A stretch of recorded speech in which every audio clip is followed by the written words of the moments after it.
Olá, querido irmão e irmã, estimado ouvinte, estamos aqui para o estudo de mais uma importante mensagem. Esta lição, o propósito do tempo extra. O tempo de graça é o tempo em que Deus ainda continua chamando o pecador a uma mudança de vida, ao arrependimento dos seus pecados. Com paciência, Deus ainda convida filhos pródigos, mude de vida, volte para casa. O tempo extra que nós estamos vivendo é o tempo em que Deus está nos concedendo hoje, é o tempo da sua graça, é o tempo que revela a sua graça, por meio da sua misericórdia para com cada um de nós.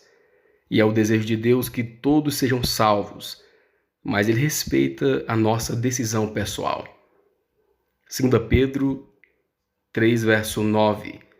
O Senhor não retarda a sua promessa, ainda que alguns a tenham por tardia, mas é longânimo para conosco, não querendo que alguns se percam, senão que todos venham a arrepender-se. O que nós estamos fazendo então, irmãos, com o tempo de graça que ainda nos resta? Precisamos pensar sobre isso e tomar uma decisão sobre isso também. Quando nós, juntamente com todos os remidos, estivermos sobre o mar de vidro, com harpas de ouro e coroas de glória, tendo a vastidão da eternidade à frente, veremos então como foi curto o período de prova e espera. O primeiro tópico, o que estamos vendo? Nós aprendemos no primeiro tópico, conforme 2 Pedro 3, verso 4, Isaías 56, verso 12, nós aprendemos que os escarnecedores da palavra de Deus nesses últimos dias costumam falar como desculpa para suas dúvidas: onde está a promessa da sua vinda?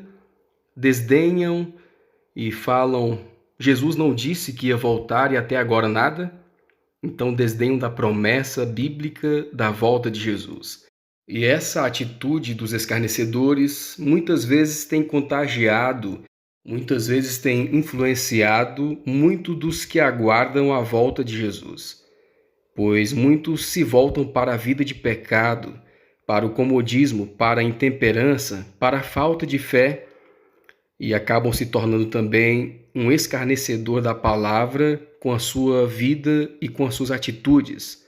Mesmo crendo na volta de Jesus, podemos nos acomodar e nos acostumar com o pecado e podemos perder de vista a nossa salvação por nossa falta de fé e também por nossa falta de vigilância. Devemos estar atentos com as situações desse mundo que podem enfraquecer a nossa fé na promessa da breve volta de Jesus.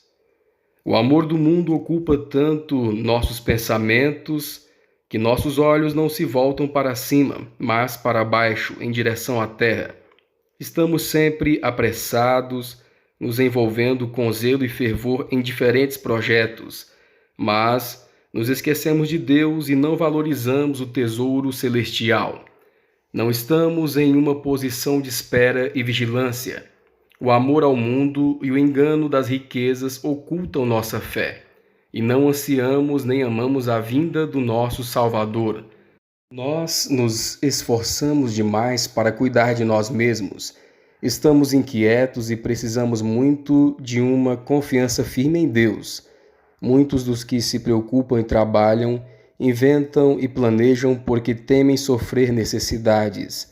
Não conseguem separar tempo para orar ou para participar de reuniões religiosas, e em seu zelo por si mesmos não dão nenhuma chance para Deus cuidar deles. Desse modo, o Senhor não faz muito por eles porque não lhe dão essa oportunidade. Fazem muito por si mesmos, mas, por outro lado, creem e confiam muito pouco em Deus. O amor do mundo exerce um terrível controle sobre as pessoas a quem o Senhor ordenou vigiar e orar sempre, a fim de que, vindo de repente, ele não as encontrasse dormindo. O segundo tópico, em algum momento ou muito em breve. Nós aprendemos no segundo tópico com base em Mateus 24, 48 a 51, Provérbios 26, 20 a 22, Romanos 1, 29 a 32, Aprendemos aqui no segundo tópico que, mesmo entre aqueles que se consideram crentes na segunda vinda de Cristo, existe escárnio sobre a volta de Jesus.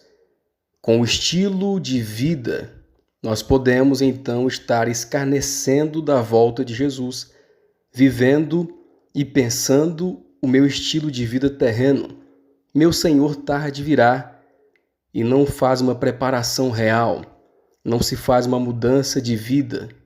Acaba que com o estilo de vida, vivemos uma vida que desagrada ao Criador. Uma vida, por exemplo, onde as obras da carne dominam, o adultério, o ódio ao próximo, brigas, contendas, invejas, falta de domínio próprio, intemperança. Mas o Senhor virá num dia, num momento em que ele não está preparado. E como será então que darei contas ao Senhor nesse momento? Precisamos analisar. O servo mau diz no seu coração: meu Senhor tarde virá. Ele não diz que Cristo não voltará. Ele não zomba da ideia da segunda vinda. Todavia, no seu coração, nos atos e nas palavras, ele declara que a vinda do Senhor ocorrerá depois do tempo previsto. Ele remove da mente dos outros a certeza de que o Senhor voltará muito em breve. Sua influência leva as pessoas a um adiamento presunçoso e descuidado. É profético o esfriamento na fé, mas a palavra de Deus nos traz alertas. A palavra de Deus em Colossenses 3, de 1 a 4, nos alerta que precisamos nos diferenciar dos que adiam o retorno de Cristo para um futuro bem distante. Precisamos nos diferenciar dos escarnecedores da palavra, buscando as coisas que são de cima, que são de Cristo, vivendo uma vida que agrada ao Senhor, pensando nas coisas que são do alto. Precisamos viver uma vida então de consagração, de santificação, e essa santificação que começa com os nossos pensamentos e vai se exteriorizando na nossa vida prática. Como Paulo dizia: estou crucificado com Cristo, vivo não mais eu, mas Cristo vive em mim. Então precisamos, irmãos, vencer esses tempos difíceis. E só irá vencer os tempos difíceis que nós estamos atravessando quem permanecer em Deus, em sua palavra. A nossa consagração diária nos mostra então que estamos realmente aguardando a vinda de Jesus. Enquanto o interesse principal dos mundanos se volta para vários empreendimentos, o nosso deve estar no céu. O terceiro tópico, punição pelos elementos naturais. Nós aprendemos no terceiro tópico, conforme Gênesis 5, 6, 5 a 8, Gênesis 7, 2 Pedro 3, 5 e 6. Aprendemos no terceiro tópico que um evento do passado que sempre é desconsiderado, nós aprendemos grandes lições, por exemplo, do dilúvio. O dilúvio foi uma divisão na história da humanidade. A maldade do homem foi tamanha. A multiplicação do pecado. O homem deixou Deus de lado. Então, o homem se afastou totalmente de Deus naquele período e Deus precisou então trazer juízo sobre a terra. Por meio do dilúvio veio o juízo, por meio dos elementos naturais. E hoje a história se repete, a grande multiplicação do pecado. Deus é ridicularizado.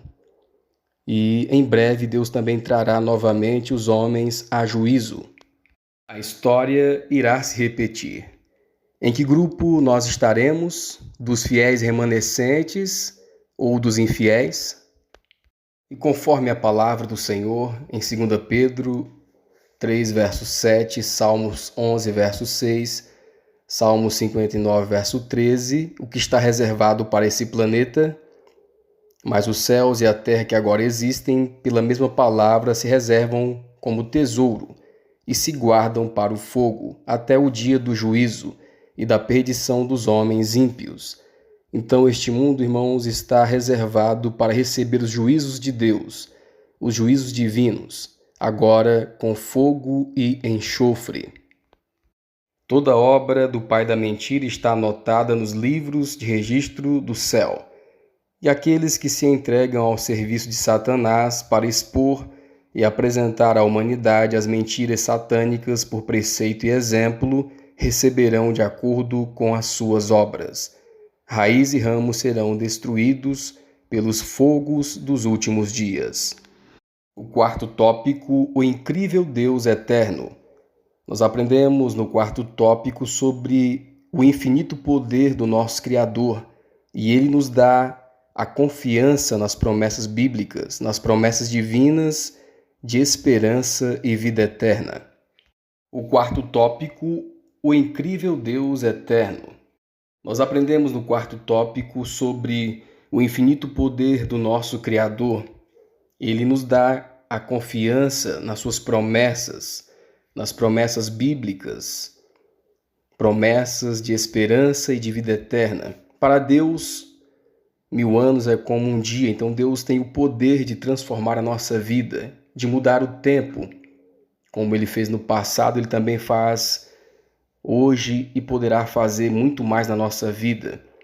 Nós precisamos então crer no poder do Senhor.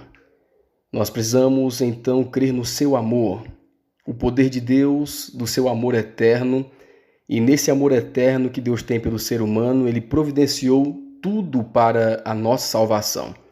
Deus enviou o seu Filho para morrer por cada pecador. Deus prometeu um Salvador no passado e enviou o Salvador ao mundo. Tudo que Deus prometeu no passado, Ele cumpriu. E não será diferente com a promessa da volta de Jesus. Nós estamos vendo os sinais das profecias se cumprindo a cada dia perante os nossos olhos. E cabe a cada um de nós, então, nos prepararmos para o maior evento, para o evento mais importante da história, a volta de Jesus. E precisamos, então, compreender por que o Senhor ainda não voltou, o que devemos compreender e entender sobre a volta de Cristo. 2 Pedro 3, verso 9, Naum 1, verso 3. O Senhor não retarda a sua promessa, ainda que alguns a tenham por tardia, mas é longânimo para conosco, não querendo que alguns se percam, senão que todos venham a arrepender-se. Então nós vemos aqui, irmãos, a palavra de Deus revelando, nos mostrando que Deus é longânimo. Deus está tendo misericórdia, irmãos, de cada um de nós. Ele quer que nos preparemos, quer que todos venham ao conhecimento, quer que todos se arrependam de seus pecados, quer salvar a todos. Nós iremos então aproveitar esse tempo de graça, nós iremos então aproveitar esse tempo extra, esse tempo de misericórdia. Cabe a cada um de nós então tomarmos a nossa decisão. A paciência e a tolerância de Deus são maravilhosas. A justiça aguarda muito tempo, enquanto a misericórdia implora ao pecador. O mundo está ousado na transgressão da lei de Deus. Por causa da longa paciência divina, os seres humanos pisam na autoridade do Senhor. Eles se fortalecem uns aos outros na opressão, mas há um limite que eles não podem ultrapassar. Está chegando o momento em que atingirão a linha prescrita. Mesmo agora, eles já quase têm ultrapassado a fronteira da longanimidade de Deus, os limites de sua graça e de sua misericórdia. O Senhor intervirá para vindicar sua própria honra, libertar seu povo e reprimir o crescimento da injustiça. O quinto tópico, uma chance para o mais profundo arrependimento. No quinto tópico, baseado em Salmos 86, de 12 a 15, nós aprendemos que devemos ser gratos a Deus pela sua misericórdia, pela sua longanimidade, pela sua graça, pela sua paciência conosco. É por causa da sua misericórdia, é por causa da sua paciência que nós estamos aqui ainda.